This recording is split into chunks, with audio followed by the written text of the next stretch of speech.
Hello beautiful soul! Welcome back to my channel. This is my channel Amir from Japan, Kabayan Taurus. This reading is for you, 1 to 15. Maraming salamat muna sa mga subscriber, new subscriber, cross-watcher. Sa mga bagong pasok dyan, welcome kayo sa bahay ni Ate Aimee. Salamat din sa nakatapa ng puso ninyong mga comments. Sa mga nagpa-personal reading, marami pong salamat. Kung gusto nyo na i-review nyo lang talaga, ang gusto nyo makuha natin, all the details para sa personal reading is in description below. This is a general reading, Kabayan Taurus. Kunin mo lang ang sayo at itapon ang hindi naman sayo. Maaring vice versa. Energy mo, energy ng person mo, energy ng malapit sa puso mo. Ano ba yan? Nangyayari or mangyayari pala. Use your own intuition, lawakan nyo yung isipan. Energy reading, ano man ang gender mo, ano man ang edad mo. Always nyo tatandaan na kayo pa rin ang makapagpapabago ng inyong buhay. Someone is behaving stupidly. Kung sino man yan, ikaw man yan, or someone. Meron din ako nakikitang sorrow over loss or may mga something loss happen situation. Pwedeng, maraming klase ang loss Loss of hope, loss of loss of hope, loss of pag-asa, loss of money, loss of someone, loss of pet, loss of something. There's a loss situation happening to your life. May mga pagbabago mangyayari. Things will not always be things this way. Change is coming. At mag-ingat din kayo. Baka marami na kayong daga, no? Sa paligid nyo, no? Sa bahay o kung saan man yan. And syempre is discord among friend or family. Yan. Mag-ingat ka lang sa mga tao na connected sa'yo. No? Sa family mo man yan, ganyan. May mga hirap din kasi, no? This also the stress, hirap, or mga pwedeng mawala, pwedeng manakawan ka, or losing something valuable sa buhay mo. Yan, ingat pa rin, ano? And a sincere wish will be granted. If you are sincere sa gusto mong mangyari sa buhay mo, it will granted. Mahirap man, kasi needle yan, di ba? Mahirap man suotin yung pangarap na yun o yung ninanais mo yun. Pero if you are sincere at you are more on focusing to transform, no? Makakamit mo yun. Siyempre, pagdating dito is makakamit mo siya. Mahirap man siya, pero makakamit mo siya. You need to focus, ang sinasabi. Secret admirer. Maari dito sa sitwasyon mo is, maaring kung sa admirer ito is may tao na iniisip ka niya.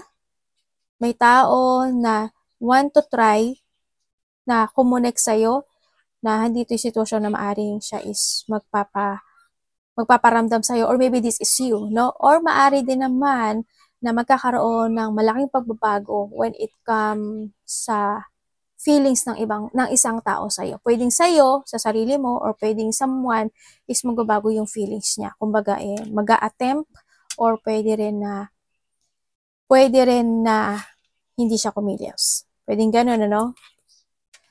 Kakilos to, kung sa mga admirer yan. Pero may taong may secret na nararamdaman sa'yo. The most difficult part of situation is over. There's a rainbow after the rain. Kung may mga paghihirap na magaganap o mangyari sa buhay mo, magkakaroon na ng transformation dito dahil sa effort na gagawin mo sa buhay mo. Kung you are more on focusing dito, marireceive mo ang blessing na gusto mong makamit sa buhay mo. Yan, may mga magtatapos sa problema. Do not back down from opposition. Show strength and fortitude. Yung iba sa inyo is, as long as you are focusing, as long as pinapakita mo yung katatagan, lakas, tibay ng loob mo, no? And focus ka doon. Tulad nito, makakamit mo talaga to. Yan, may mga happiness situation happen into your life, ano? Dito rin. Also, dito sa pagbabago rin. Pagbabago, kasiyahan, parang you will enjoy the fruit of your labor and success. May mga bagay siguro na pinaghihirapan mo o paghihirapan mo na ito is magiging magandang resulta. Or may mga bagay o sitwasyon, no, na mariresolbahan na. Kasi magkakaroon na malaking pagbabago sa iyo. Is transformation yan eh. Dali anak, mag-ano tayo? Energy ni Taurus.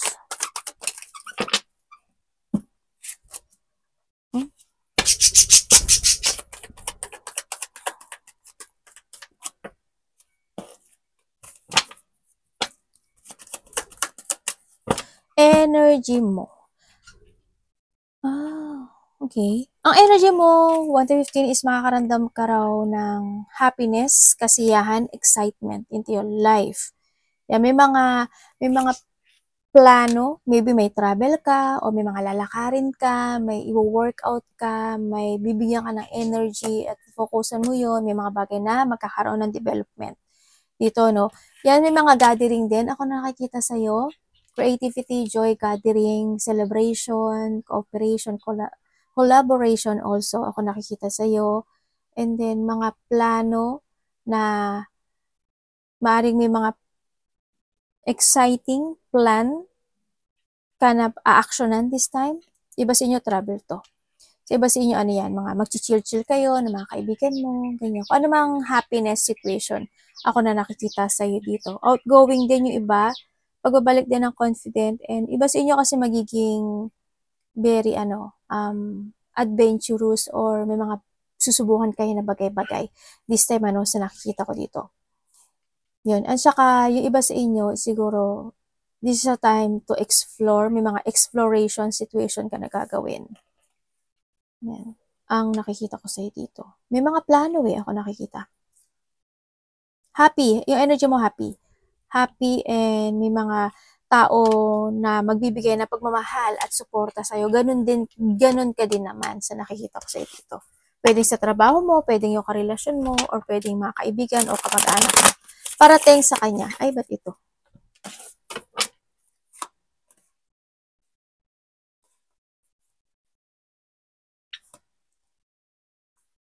Sakit tiyan mo? Biglang sasakit yung tiyan mo. Parang hindi ko alam kung may sakit ka ba sa tiyan, masakit ba yung tiyan mo, sinisikmura ka ba, nag-LBM ka ba, pag sa babae is, seri, ano ba pwede, baka may, or ikaw or someone, may nakita ko gano'n. Parating sa kanya. Pwede rin kabag. Kabag yun, Ano yan?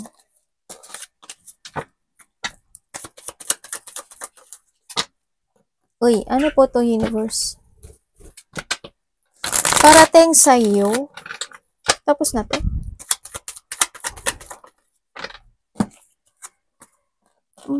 Okay. Okay, ang parating sa iyo is there's a blessing na darating sa iyo. There's a reward. Ganyan. There's a reward of success na binigyan mo ng effort, parang ganun. Maybe you're waiting doon, or marireceive mo siya.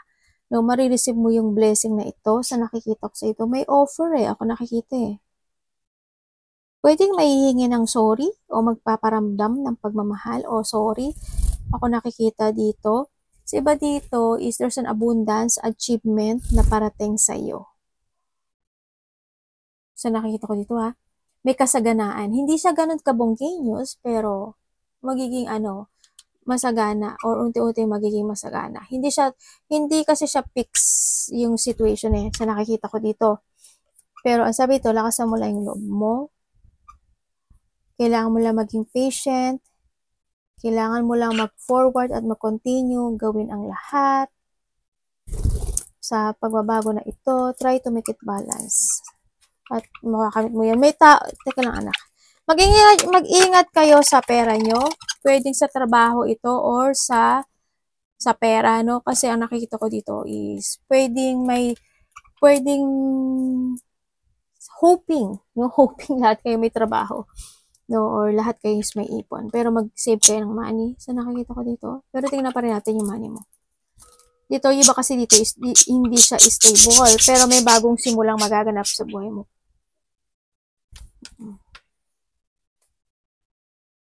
May danger situation sa'yo May nakikita kong danger sa'yo. Pwedeng sa pera, sa trabaho, sa stability, kung may business ka, ganun din. Meron daw isang sitwasyon na aalisin ka ng taas. Aalisin ka niya doon. Kasi, meron siyang ibibigay na karapat-dapat para sa'yo. Yun ang sabi niya.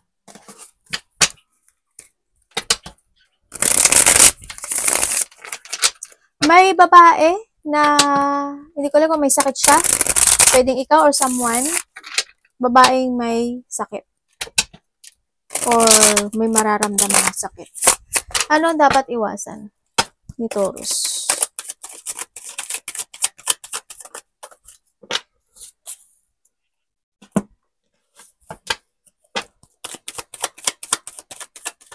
Dapat iwasan? Aba, babae at lalaki ang may sakit? Yung iba sa inyo, babae, lalaki may sakit.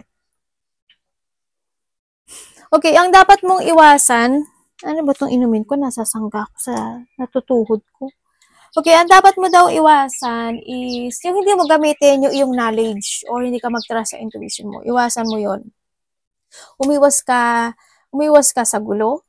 Iwasan mo na hindi ka alam ko na may iniisip mo yung future mo, pero you need to be stable in life, no? Paghandaan mo yun. Huwag ka lang nang walang action, no? Kailangan mo rin talaga na pursige, magtiyaga.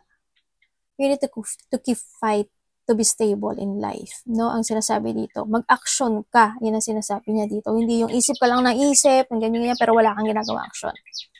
Huwag ka ma-manipulate ng nakaraan o ng sitwasyon mo in life. Iwasan mo is,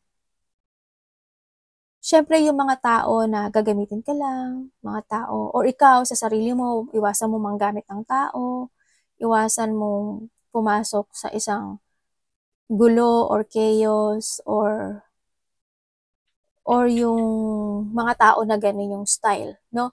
Yun na nakikita ko dito. You need to use your common sense din. Pag mo nga anuhin na malack of common sense ka, kailangan palaging mo gamitin yung common sense mo sa lahat ng aspeto ng buhay mo. So nakikita ko dito. And you need to be aware. No? Awareness din kasi is needed. Aware sa trabaho, aware sa sarili, aware sa pera. Sa lahat, you need to be aware. Tingnan natin love. Love is sa lahat, kapatid, anak, magulang, karelasyon, kaibigan, kung sino man yan. Pamilya, pwede rin. Kamusta ang love pagdating kay Taurus this 1 to 15?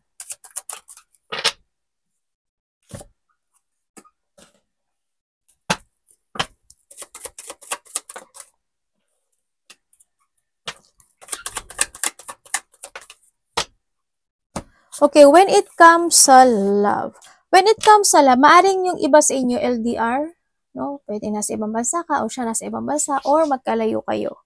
Pwede nasa province or there's a distance kasi ako nakikita dito. Kung single ka pala. Kung single ka naman. Kung single ka, may tao dito na may sikretong feelings sa'yo. Pwedeng ikaw ito or vice versa kasi wala yung pangalan mo dito. Kaya pwede siyang vice versa. Ibig sabihin is may taong may sikreto. Ay, nandito siya, oh. Meron. Pwede ikaw to or someone na. And then, sa mga single, sa mga single, iba nga dito, dalawa, tatlo, na may taong may lihim na nararamdaman sa'yo. Sa mga single. Kung kayo is nagkahiwalay, ito na ito. Kasi yung iba dito, kumbaga, tumahak na ng ibang landas o mundo. Ganyan. No? Kung kayo is nagkahiwalay, nahandun yung point na hindi na naging masaya yung relationship na ito sa nakita ko dito. Pero, nagkaroon ng pag-aaway. Hindi pagkakaintindihan, pag-aaway, gulo, naging controller yung isa. Bakit dalawa yung taong nakikita ko dito sa'yo? Naging controller yung isa, naging patient yung isa, may hiniling ang isa, nag-backstab, nagkaroon ng pangako, winork it out yung situation, pero dumating pa rin sa point na maaring isa is nagkaroon ng awakening or nagkaroon ng paglilit ko. Kaya ang nakita ko dito is, kasi parang alam mo yung dahil sa mahal niya yung isang tao, kahit na nasasaktan siya at kahit na something unhappy situation, tinanggap at nagtiis yung isa sa inyo. Dumating siya sa point na iyon. Pero dumating talaga yung time na kailangang mag-let go or nagkaroon ng pag-let go sa sitwasyon. Kaya nagkaroon ng paghihiwalay. Yun ang nakikita ko dito. No, winork it out na pero hindi pa rin nangyari yung situation. Nagkaroon ng mga pagsisisi, isolation, or nagkaroon ng isa ba dito namatay siya kasi there's a loss situation ako na nakita dito. Yun ang nakikita ko dito.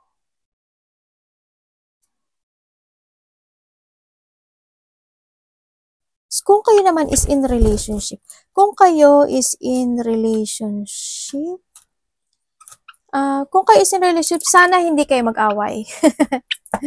Magkangnak ako, ano?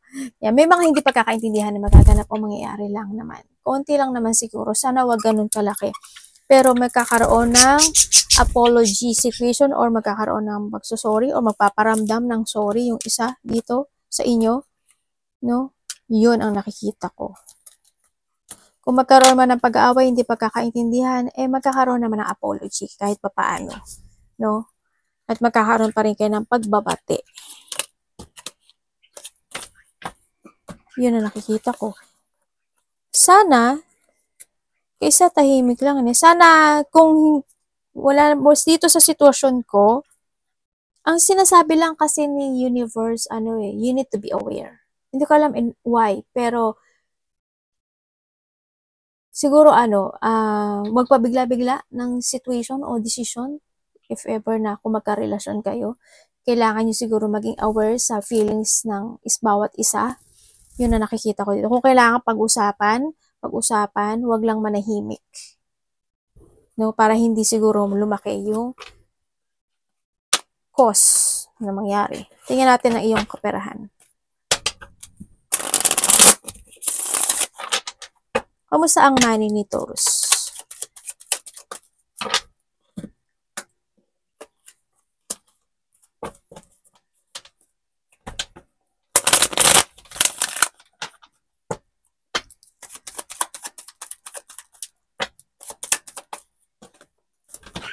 Oy, kaloka. Okay, pagdating sa money mo.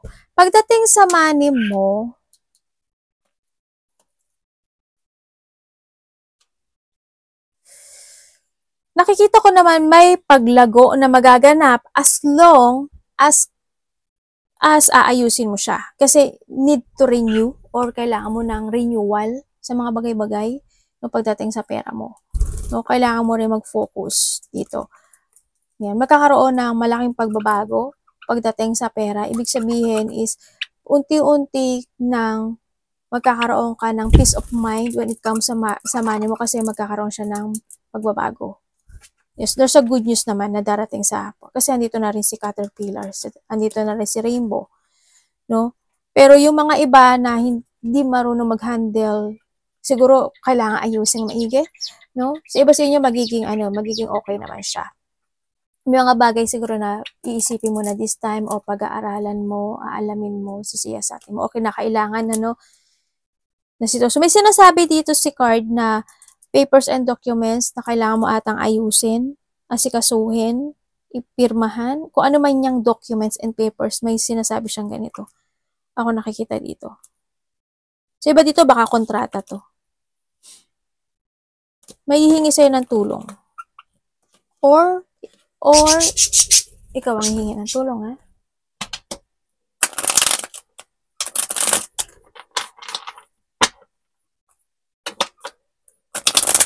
Advice.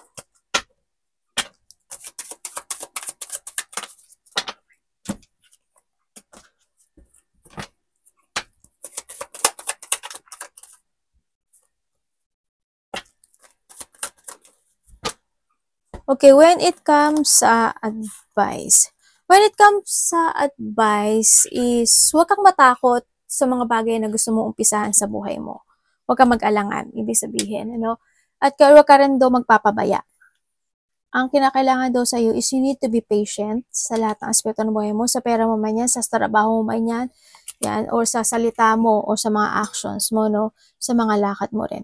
And syempre, sinasabi rin dito is, whatever holding you back sa nakaraan is this is a time to let it go. Yung kasi iba sa inyo maaaring na-hold kayo ng nakaraan, no?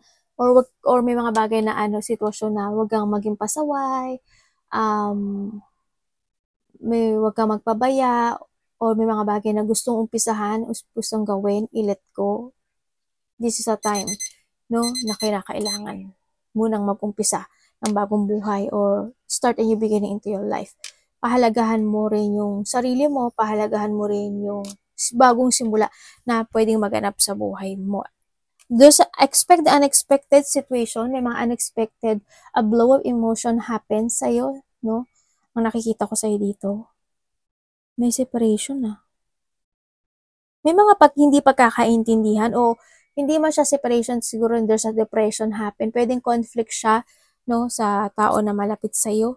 Yan. O may magkakaroon ng samaan ng loob o mga pagkikimkim, no, ang yun nakikita ko dito. Yan. Pwedeng ikaw or someone, yan, may mga sadness, loss, iyak, trauma, separation, depression, struggle, someone spying or you spying. No, pwede rin na ano. Oo nga, meron nga.